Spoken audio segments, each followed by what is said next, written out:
ملګرو نن ناست یو د محمد رحمان صاحب سره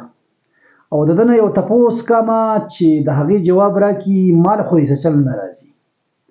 او دغه تپوس به تاسو حیران یې چې تپوس په دې څه تپوس کوي نو تپوس دې وکم کمنټس کې راته جواب راکړئ لمنې خبره ونمن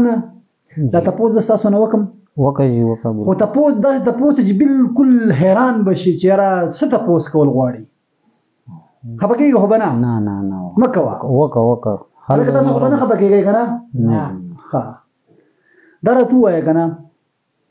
چې ماشاءالله آبادي سیوا شوې ده خلک سیوا شوي دی زه صرف یو سوچ وړی یم چې یاره سیخ ګران دی سیمټ ګران دي باجري ګرانه ده او بیا یې راوړل ګران دي او بیا یې ورسره مزدور دی او لکه ډېر غټ سوچ مې ورته کړی دی که نه او پرس که د یو کس لس بچي نه دا کور څنګه جوړی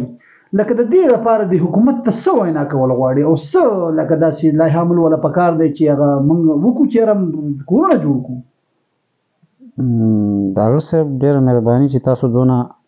په ما دغه وکړو ټس وکړو چې دی به موږ له دې سوال جواب راکړي نو زه خو څه داسې ساده غونته جواب درکولی شم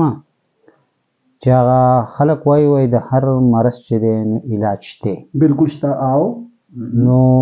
زما په ذهن کې خو دا خبره ده زه یم چې د ګورمنټ داسې کار وکړی چې څونه کلي دي د کلو د پاسه د لینټرې واچئ د حکومت په خرچه باندې په کلي د لینټر واچئ او په کلي د لینټر واچئ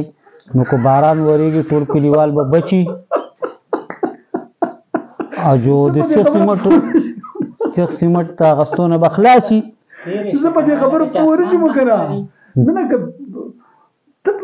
لکه په ټول کلي چې ته لینټر واچوې ته به اسمان څنګه هغه به صرف په کلي باندې چې څوک اسمان لیدل غواړي جو هغه به د هغې لینټر نه بار ته راوځي جو اسمان به ویني خلک لار به ورته وي بار ته به وځي د هغې نه که نه هغه به څنګه وځي لینټر په لکه اوس مثلا زموږ دا کلی دی په دې باندې ټول داسې لینټر شي ټول د لینټر شي ټول کلی د لینټر شي اوس باقي شاړې چې دي په هغې دې نه اچوي لاره لینټر یې که نه جو شاړو ته به اسمان لیدلو له وځي نور په اسمان لیدلو کې دي څه غواړي ملګرو کمنټس په تاسو راکوئ چې